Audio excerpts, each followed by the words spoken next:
My entire life, I was ignored by my parents, while my sister was treated like a princess. Even so, I fought, grew up alone, and achieved everything. I became a bank manager, bought my house, my car, all without anyone's help. But when they invited me to a family dinner, I never imagined what was to come. My father made an absurd demand to pay my sister an allowance of 2,000 reais. And when I refused, they did something so cruel and humiliating that I still shudder to remember it. But they had no idea what I was capable of. This story is full of twists, revelations, and justice that came in the most unexpected way. Hello, welcome to this channel. Like and subscribe, enjoy, and turn on notifications. Comment here which city you're watching from. I'd love to hear it, and leave a heart in your comment. For years, I was just a shadow inside my own home. My parents had a favorite daughter, my younger sister, Clara. While she was treated like a princess, I was raised invisible. Since I was a child, I learned that if I wanted something, I had to achieve it alone. Through effort, sacrifice, and sleepless nights, I paved my way. I worked as a clerk, a cashier, and a saleswoman. I studied on my own, facing crowded buses, hunger, and the disdainful looks of my own family. When I finally graduated with a business degree and passed a selection process for a large bank, I was simply ignored. No congratulations. No recognition. But in that silence, I discovered something stronger than any applause. I was enough. Over time, I was promoted, I grew, I learned how to dress, how to position myself, how to be respected. I bought my own car, a comfortable home, and became a branch manager. My name became a household name in the industry, and all this without anyone's help. My parents, on the other hand, continued with the same attitude, spoiling Clara, paying for luxuries they couldn't afford, drowning themselves in debt while she collected shoes and traveled. They never apologized for anything. They never acknowledged my efforts. But strangely enough, one day I received an invitation to dinner at their house. I was surprised.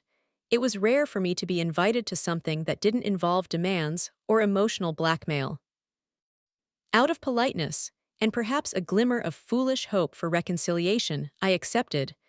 I arrived at the agreed time, bringing a dessert I knew everyone liked. Clara was radiant, as always, parading around the house as if she owned the world. My parents were unusually formal. Dinner continued with forced conversation until, suddenly, my father looked at me seriously and said, "You must pay your sister an allowance. 2,000 reais a month. She needs to maintain her standards. Go out with friends, buy clothes, travel. It's the least she can do." I choked. The food felt like a stone in my throat. When I told her it was absurd, that I wouldn't afford anyone else's luxuries, my mother started screaming. My father stood up and held me tightly by the arms. I tried to pull away, but Clara appeared with a pair of scissors in her hands. Before I could understand, I felt the blade slip, and the first strands fell to the floor. My father urged me on, my mother cut relentlessly, and Clara laughed like a sadistic child. When they managed to rip out almost all my hair, my mother said coldly, "This is just a warning. If you don't start paying, you'll face much greater consequences." Clara, with a mocking smile, added, "Sis, to avoid any more trouble, start paying me back now. You don't have to go through all this." I left in tears, my heart in pieces, my head shaved, and my soul in shock. I was locked in my house for 3 days. When I tried to file a police report, the police chief seemed more concerned about the lack of witnesses than my pain. Still, I persevered. I went to work with a scarf on my head and dignity in my eyes. My parents came looking for me again. They came to my house, called, and sent messages. They wanted the answer, would I pay or not? I said no. Never. The next day, as I walked to the bank, feeling the morning breeze, I heard the sound of an engine approaching. When I turned around, all I saw were the headlights. The impact threw me to the ground. My body spun, and my foot was crushed under the weight of the car. I screamed in pain, fear, and fury.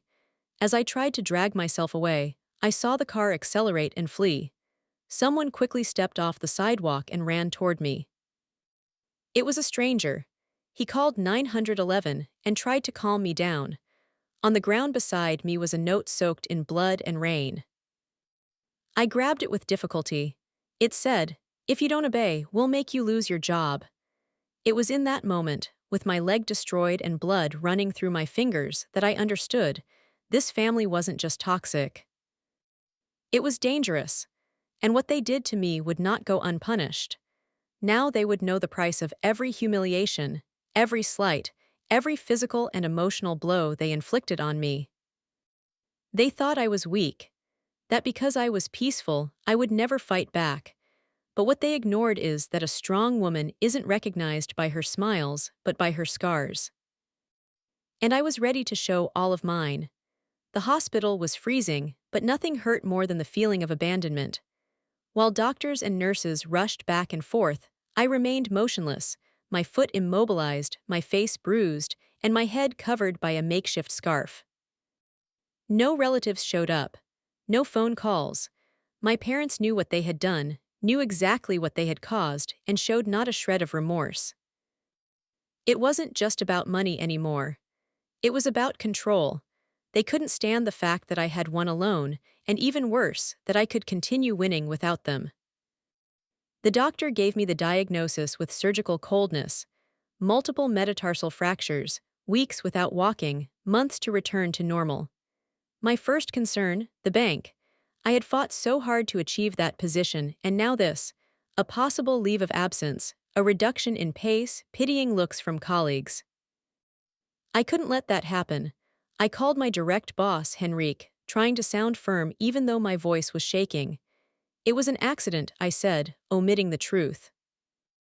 But I want to continue working from home while I recover. I can deliver reports, coordinate the team over the phone, and keep everything running smoothly.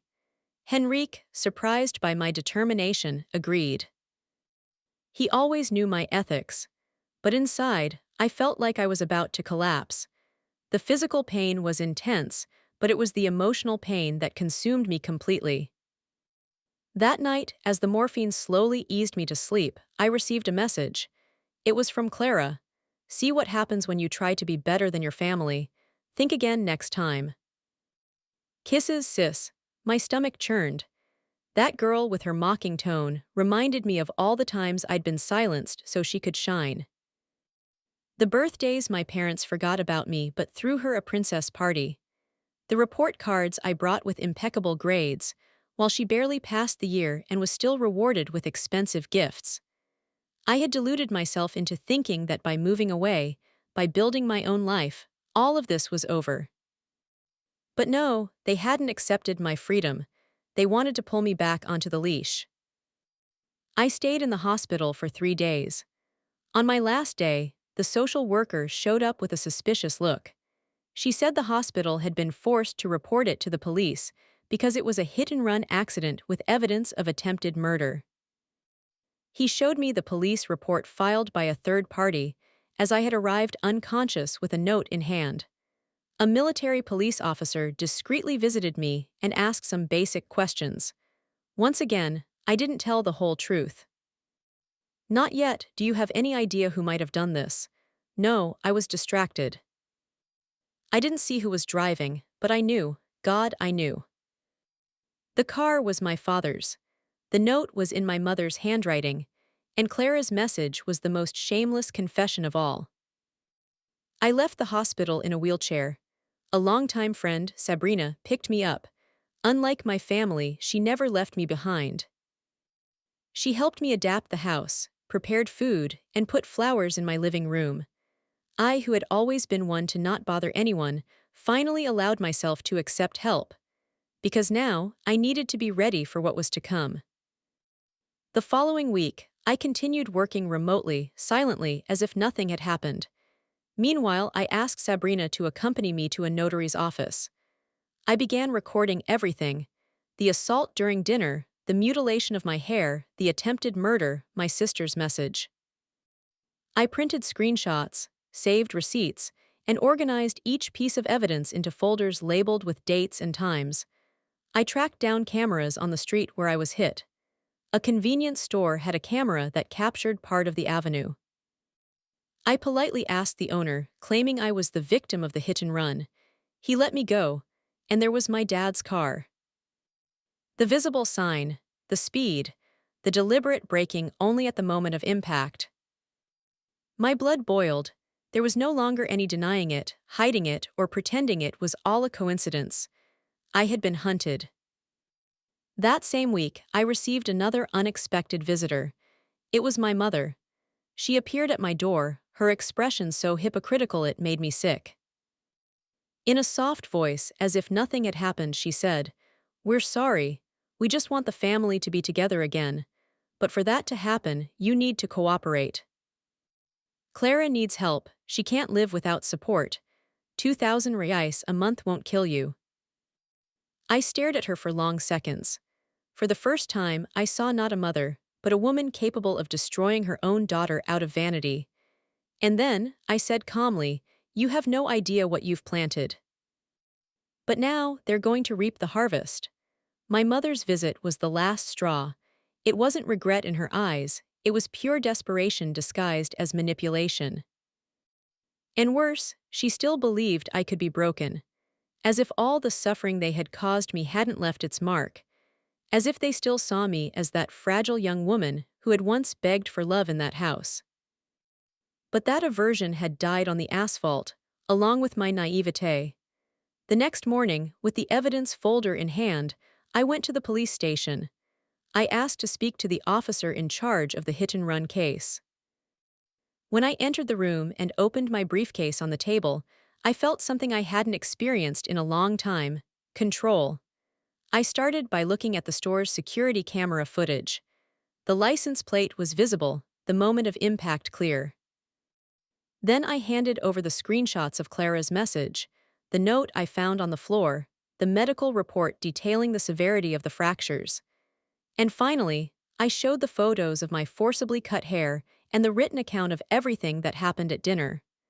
The police chief listened silently, but his expression changed with each new document. "Do you have any doubt about who committed the hit and run?" he asked bluntly. "None. It was my father." And my mother and sister knew everything. The police chief took a deep breath and stood up. "Based on the evidence, I will submit the request for pretrial detention today. The public prosecutor's office won't ignore this." I signed the papers with steady hands. As I left the police station, I felt a wind hit my face. A different wind. It wasn't just the street air anymore, it was freedom. I had finally broken the invisible shackles that family had placed on me for years. Late this afternoon, I received the call. "Ma'am, the warrant has been issued. The arrest will take place tomorrow morning." Sleeping that night was strange. A whirlwind of emotions kept me awake: fear, relief, anxiety, guilt. Yes, the guilt that still insisted on whispering that I was sending my own father to prison. But I quickly remembered the physical pain, the wheelchair, the haircut, the bloody note. And then the guilt subsided. The next morning, shortly before 7, a police car pulled up in front of my parents' house. One of the neighbors, a childhood friend who knew what was happening, called me as soon as he saw the commotion. "This is it." I sat on the couch, trembling as I imagined the scene. The police knocking on the door, my father trying to make sense of it. My mother screaming, Clara probably filming everything or screaming hysterically. It was minutes that felt like hours. 2 hours later, confirmation came. My father had been arrested and taken to the police station.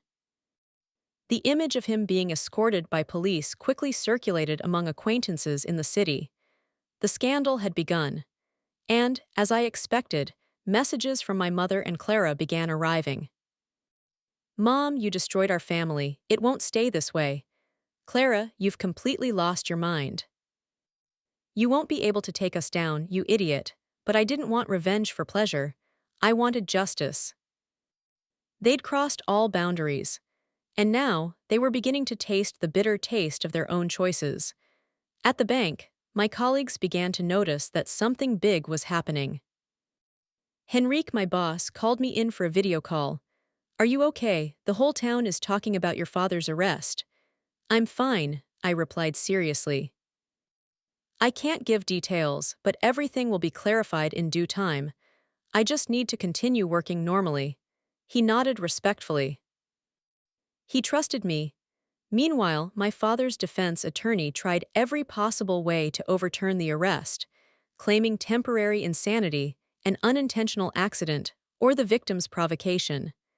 But with the evidence I presented, the judge upheld the pretrial detention. My father was now a defendant for attempted murder with intent. On the third day after his arrest, I received an unexpected visit. Clara appeared at my gate, accompanied by my mother. They came unannounced, and I almost called the police, but something inside me wanted to hear what they had to say. "You're embarrassing us," my mother said, her eyes welling up. "Your father is languishing in a cell. Do you want that on your conscience? He tried to kill me, and you know it. If anyone should be ashamed here, it's you." Clara crossed her arms, furious. "He just wanted to scare you. You've always been dramatic. Now you're going to destroy his life. I'm not the one destroying anything. You chose this path. I'm just defending myself like you never did for me." My mother still tried to approach, but I slammed the door in their faces. I felt a lump in my throat, but also a different strength. For the first time, I chose myself, and that hurt them more than any accusation. In the days that followed, Clara tried to launch a campaign to clear the family's name. He posted direct messages on social media, accusing me of ingratitude and of being manipulated by others. But the truth is a river that can't be contained. People started remembering past situations. Of how I was excluded. Of how Clara was protected and exalted despite no merit whatsoever. The image my family had so carefully preserved began to crumble. And the ruin, now, was just the beginning. My father's arrest was a turning point, not only because justice was served, but because of the impact it had on me. For the first time, I began to breathe, knowing I was no longer trapped in that family, in that unhealthy cycle of obedience and fear. But while he endured his days in his cell, my mother and Clara remained unpunished. They continued to act as if they had done nothing, as if I were the villain of the story. And with each mocking message, each social media post insinuating that I was crazy and ungrateful, the certainty solidified. They, too, needed to feel the consequences of their own actions. That's when I called the lawyer who had advised me during the case against my father. I explained everything, from the night of the dinner to the attempts at public humiliation after his arrest. I told her about the forced haircuts, the note my mother had written, Clara's blatant messages of mockery, and the entire history of neglect and psychological abuse over the years. "You have enough evidence to file a lawsuit against both of them," she said after reviewing the material. "I want justice," I replied firmly. "And I want them to pay exactly what they demanded of me, 2,000 reais a month." For 5 years, nothing more symbolic than that. The petition was filed days later. We alleged moral and psychological aggression, damage to our image, and attempted coercion. The lawsuit included screenshots of messages, photos of haircuts, videos of Clara mocking the situation, and hospital records. Each line of the lawsuit told a part of my story that had been ignored for years. The judge wasted no time in accepting the complaint. The initial hearing was scheduled, and to my surprise, neither my mother nor Clara appeared at the first summons.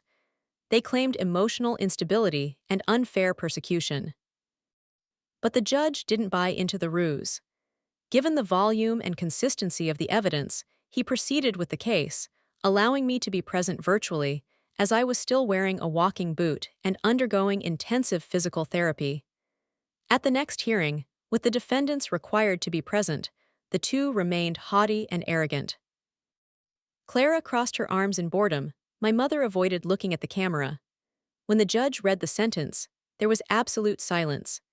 Considering the moral and psychological damage caused, and in view of the proven attempt at coercion and harassment against the plaintiff, I grant compensation in the amount of 2,000 reais per month to each defendant, for a minimum period of 5 years.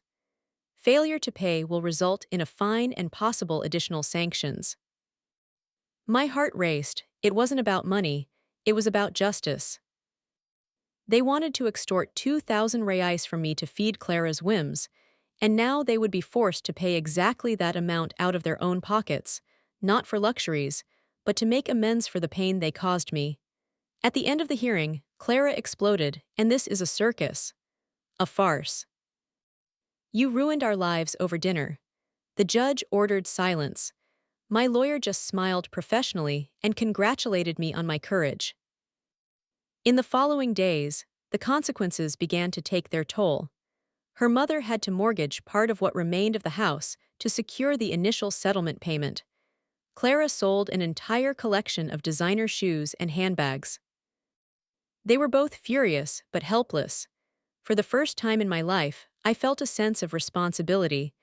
I tried to maintain my routine as normal as possible. I continued my physical recovery, still struggling to walk without support. But every small achievement, a pain-free step, a nightmare-free night, a morning without an anxiety attack, was a reminder that I was rebuilding myself. Not just physically, but internally as well. Clara, however, seemed unwilling to accept defeat. She sent poisoned messages, saying that the process didn't change who I was, an outcast, a woman not even my own parents could love. She said that even if she paid, she would never respect me, that the money was nothing compared to the contempt she felt for me, but I didn't need her respect. Much less my mother's love. What I needed I had already achieved, my freedom, and freedom comes at a price. Which now they were paying, month after month. Even so, something inside me still wasn't resolved. The wound they left wasn't superficial. There was a part of my soul that still carried the weight of everything: the neglected childhood, the years of silence, the struggle to be seen. And it was with this in mind that I decided to seek therapeutic help. If I truly wanted to leave this past behind, I needed to understand how to not let it dominate me forever. Meanwhile, the city buzzed with each new development. Some were shocked. Others finally saw what I'd always known: favoritism blinds. Impunity corrupts. And love, when it's not genuine, becomes a weapon. Clara and my mother now walked under judgmental gazes. Our family's name, once synonymous with extradition, became a scandal. And each month the money arrived in my account, it was less about the amount and more about the memory. They weren't above the law. They weren't above me. But little did they know that the greatest impact was yet to come. As the months passed, the story was no longer just mine and began to echo throughout the city. Coworkers, neighbors, childhood acquaintances, everyone was talking. Some people tried to maintain a neutral stance, saying it was a family matter and no one should take sides. Others, however, were deeply outraged by what they discovered. Footage of the hearing was leaked. The sentencing records circulated through groups and social media. Some local websites reported the story as a case of family abuse that resulted in unprecedented convictions. And with that, my mother and sister began walking the streets with shame in their eyes. Not because they regretted it, but because, for the first time, they were being judged by others besides me. It was in this context that something unexpected happened.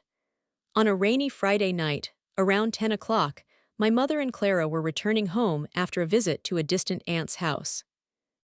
Clara, as usual, posted a selfie inside her car, mocking, "Some learn through reason, others through pain.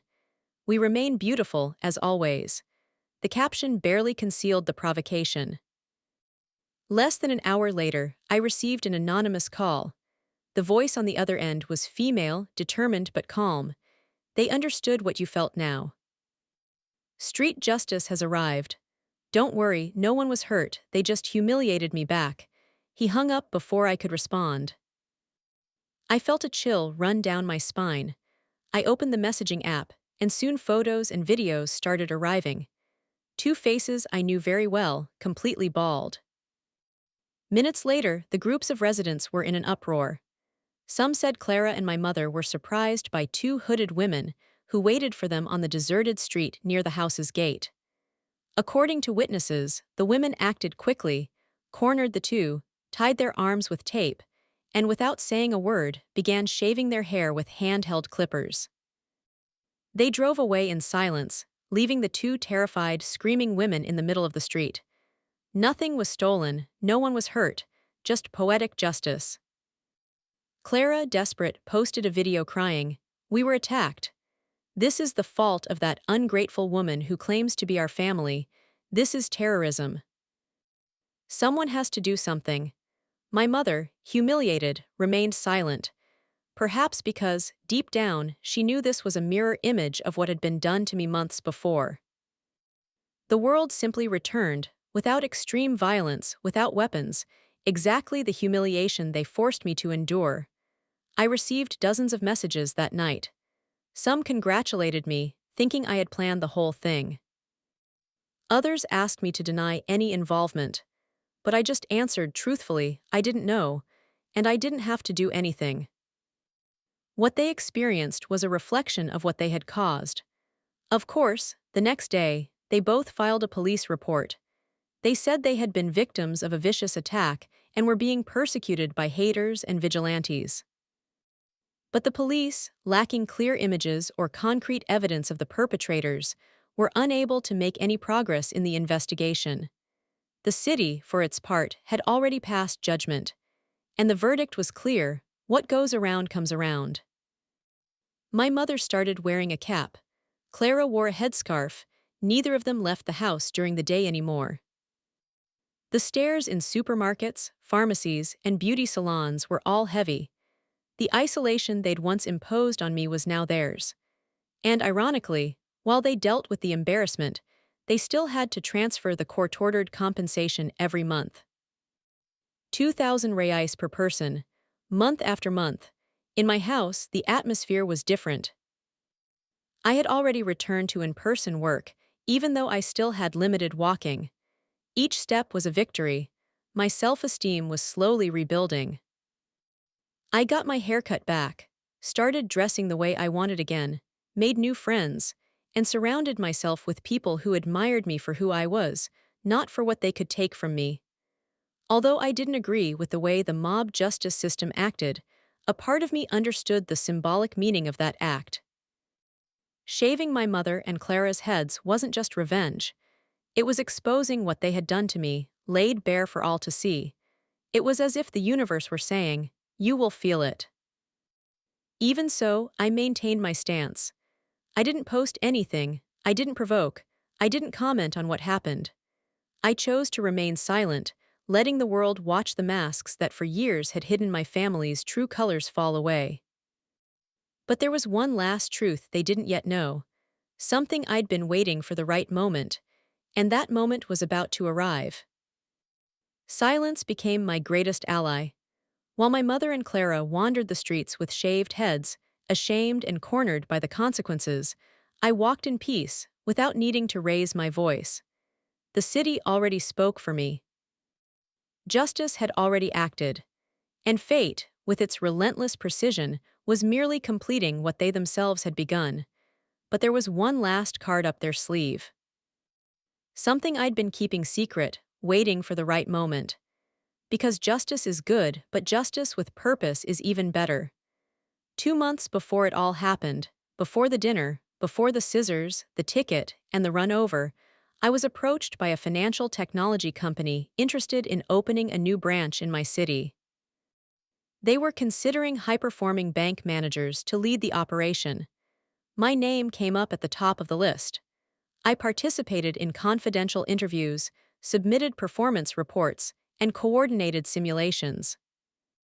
And at the end of it all, I received an offer I couldn't refuse: to be the regional director of the new operation, with double the salary, semi-annual bonuses, and the opportunity to lead my own team. I accepted. But I asked for discretion. I wanted to leave the bank with class. And more than that, I wanted my family to believe that I still depended on that job, the routine, the regular salary. Because only then would they understand, at the right time, the impact of what they tried to take from me. In the last week of my transfer, I invited Henrique, my former boss, to lunch. I thanked him for supporting me, for believing in my abilities even on the most difficult days. He smiled proudly. I knew you'd go far, I just didn't imagine you'd go so far so quickly. The next day, I officially announced my departure. And in parallel, I filed another lawsuit, the recovery of my paternal grandmother's inheritance. During the lawsuit against my father, we discovered that, years ago, he had falsified documents to register a property owned by my grandmother in Clara's name. He claimed it was to avoid disputes, but the documents were fake. My grandmother's signature had been digitized after her death. I gathered the evidence, and the family lawyer had no way to dispute it. The property, valued at nearly $900,000, would legally return to me, the true beneficiary of the original will. It was the final blow. Upon finding out, Clara had a meltdown. She screamed in the street, broke mirrors in the house, and even tried, for the last time, to break into my house to demand an explanation. But unlike in the past, I was no longer alone. I called the police immediately. Within minutes, a patrol car arrived. Clara was taken into custody for contempt, disturbance, and threats. She was released hours later, but the message was clear. My home was no longer a place for blackmail. My mother, exhausted, called days later. The voice on the other end sounded hollow. We made a mistake, we lost our way, but it wasn't supposed to end like this. I took a deep breath. There was no anger in me, just an old weariness and a clarity I'd never felt before. It ended the way it needed to end. I don't wish you any harm, but I'm no longer a part of this. You had a daughter for 30 years and only realized it now. Too late, I hung up. The new company opened with a party. I received flowers, compliments, interviews with local newspapers, and most of all, respect. The team I formed was made up of professionals who valued ethics, competence, and effort. No heavy surname, no blood relationship, just merit. The property I inherited from my grandmother, I completely renovated it. I transformed it into a welcoming, bright home with a flower garden and my own library. A symbol that even poison roots can flourish if the soil is replanted with love. Clara and my mother's monthly transfers were punctual, 2,000 reais each. 5 years, 60 months. A constant reminder, month after month, that they tried to dominate me and lost everything in the process. One day, walking through the city streets, I ran into an old high school teacher. She looked at me in surprise, smiled, and said, "You've always been silent. But now I see that, even in silence, you've built a fortress." "Congratulations," I smiled back because she was right. I didn't need to scream, beg, or exact cruel revenge. I just had to act firmly, letting each step reflect my truth, and allowing those who hurt me to taste the bitter taste of their own poison. That little girl who once cried in her room because her birthday cake was switched with her sister's was now a director, an heir, the master of her own story. And finally, free, because justice isn't about destroying others. It's about reclaiming yourself. If this story touched you, don't forget to like the video. It helps us continue bringing you real and impactful stories like this. Subscribe to the channel and activate the bell so you don't miss any new content. And now I want to know, would you have the courage to do what her daughter did? Face your own family and fight for justice, even in the face of so much suffering. Comment below what you would do in her place. And take the opportunity to tell me which city you're watching this video from, because I want to drop a comment and leave a special heart in your name. Also, don't forget to share this video with someone who needs to hear this story. Sometimes all a person needs is to know they're not alone, that there's strength even in the midst of pain. Your interaction is crucial for this message to reach even more people. See you in the comments.